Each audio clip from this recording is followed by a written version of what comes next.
Any interests sa showbiz? Nope. Ayin, I'm curious. How do you handle bashers? Do you sometimes get pikon? Of course, I get pikon. Sabi nito, pwedeng manligaw. Hey guys, it's your girl Ayin, and this is the channel where we pursue our best selves yet. Boons. For today's video, I'm gonna try to answer as many questions as possible via Instagram. I asked you guys if you had any questions for me, and here they are. So before anything else, don't forget to like and subscribe and hit that bell button para you can always get notified whenever I have a new video. I'm trying to be consistent, guys, so support naman tayo dyan. Okay, so sisimulan ko na. Let's start with the first question. Can you share how you write your journal? I mostly do free writing. I'm gonna do a separate video on just journaling kasi medyo madami akong tips and gustong i-share sa inyo. Balik, kung ano lang yung maisip mo, ilalabas mo lang siya. So, do it for like 3 pages and then that's it. I also have thin eyebrows like you. How do you do your eyebrows? Simple lang actually. So right now, I'm using the Issy & Company Brow Refiner in the shade Ash. Ganun lang. Next is, how old were you when you started getting your life together? Ooh, I'm still trying to get my life together now, but I guess I started when I applied for internships. I have a whole video about my career journey up here. So if you're curious about that, I will share with you everything that I've been through as far as my career is concerned. Okay, next question. Biggest realization now that you are a content creator? I realized that it's a lot of work. Honestly, when I was doing this on the side, akala ko madali lang kasi, you create content, you create videos, and then that's it. But in order to make it sustainable, nakikita ka talaga ng pera. Number 1, kailangan consistent ka. Kailangan may strategy. You need to maintain your numbers. You need to create quality content for brand. Now I have so much, I had respect for content creators then, pero I have so much more respect, admiration, as in, it's like a one-person production company. Advice to people who shifted courses halfway through college. I did not do that because I shifted after my first year, so technically it's not halfway. However, I will say na hindi ka talaga magiging the same path as everybody else, and you need to accept that. And that's okay. It can actually be an advantage. Because I was a shifter, I was able to move around my classes a bit, so I had time to be an intern. I also had time to have a part-time job. Na-delay ako, and that was okay kasi I was able to maximize like my learning time. How do you handle hate? I don't handle hate. At least as much as I can, hindi ko na sila pinapatulan because honestly, I realized that no successful, happy person will take time out of their day to hate on somebody. I just don't want to add fuel to the fire.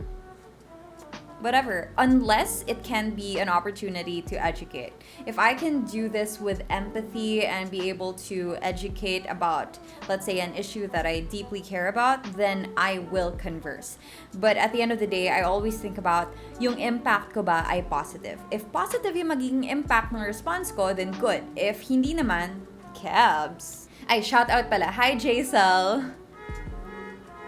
Okay, how do you deal with involuntary thoughts is the next question. For me, it's important that I understand why I'm having these involuntary thoughts. Kasi pagka pinabayaan ko lang sila,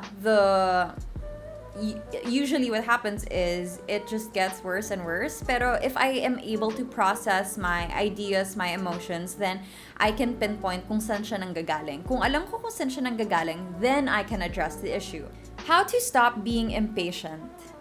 Actually, hindi kasi ako impatient eh. Like, for me, in-enjoy ko yung process kasi feeling ko at any moment, meron akong matututunan. At any moment, merong tinuturo sa akin yung mundo. So, my job is, kahit na mabagal yung process, my job is to really maximize kung ano mang pinagdadaanan ko. I focus on what I have and what I can do with what I have. And honestly, sobrang dami. Paano po maging consistent sa isang bagay na hindi nape-pressure? Sorry po if ganito tanong ko. I love you too! Paano maging consistent? learn to make it enjoyable. Kasi pagka nape-pressure ka, hindi mo talaga yan gagawin. Or, gagawin mo siya, pero you feel bad about it.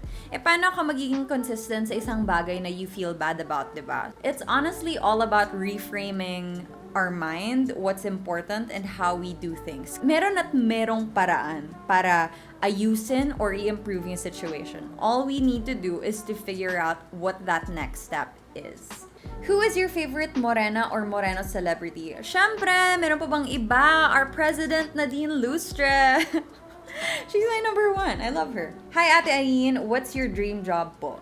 I'm doing my dream job right now. Honestly, my dream job is whatever I'm doing at the moment because I really try to make things as enjoyable as possible. And even when I was an intern, that was my dream job. Kasi in that moment, I knew that the step I needed to do was to intern. So ginawa ko siya. So I try not to live too much in the future kasi wala lang. Ewan ko, ako lang iniisip ko lang if I'm too fixated on what I don't have, hindi ko ma-enjoy kung ano meron ako ngayon.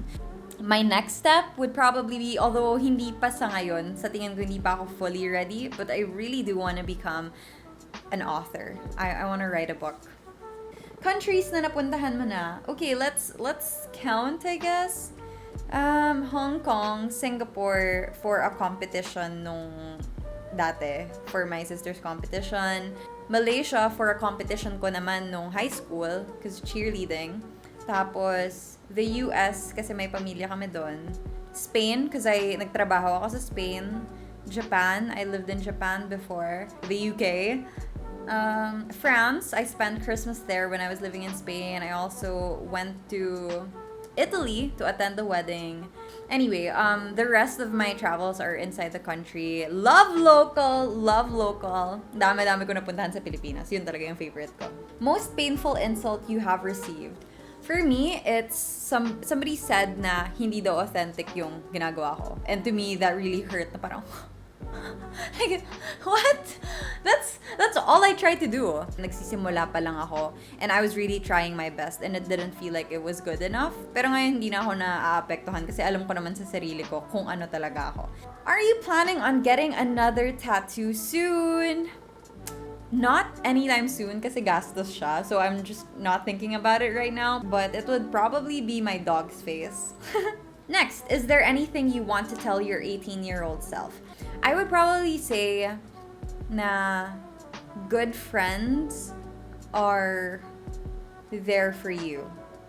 And don't spend time chasing the wrong people. Kasi parang when I was 18, ang priority ko kasi was to grow my friend group as much as I can. Parang I wanted to be popular. I wanted to have a lot of friends. I wanted people to like me. Sabi nito, pwedeng manligaw? No. How do you deal with body shamers? I make t-shirts about them. That's why I have the Morena t-shirts. That's why I have the What Flaws t-shirts. Because I've been dealing with my body shamers. Have you ever met someone famous? I have. I've met a lot of famous people kasi of my industry. So, Bianca Gonzalez is famous, but I guess ang dami talaga kasi nga because of the nature of my work. Pero at the same time, siguro yung international na lang, I met Rebel Wilson while I was in London. Nanood ako ng isang West End play, pero hindi yung show niya. Tapos I waited dun sa backstage para magpa-picture. What are you proud to have done today? So today, ang dami kong natapos na work, so proud ako dun. What was your most embarrassing moment in public speaking? Parang wala naman. I don't really get embarrassed when I speak in public. Siguro, pagka may moments na lang na mispronounce ko yung pangalan ng tao. Yun yung number one na nahihiya ako. Ayoko talaga maka-mispronounce ng pangalan ng ibang tao. Kasi ako personally, laging mispronounce pangalan ko. Laging Ayn, laging Ayn. Guys, it's Ayn. Oh, hi Griffin! What did you unlearn throughout this pandemic? I unlearned the need to escape kasi before, I would always book a flight. Kung wari, merong sale, may sale. Tinatakasan ko yung mga responsibilidad ko by flying. So I unlearned that and I really tried to focus on what I can do in the moment para ma-correct agad-agad yung mga kailangan ko i-correct. Ayin, I'm curious, how do you handle bashers? Do you sometimes get pikon?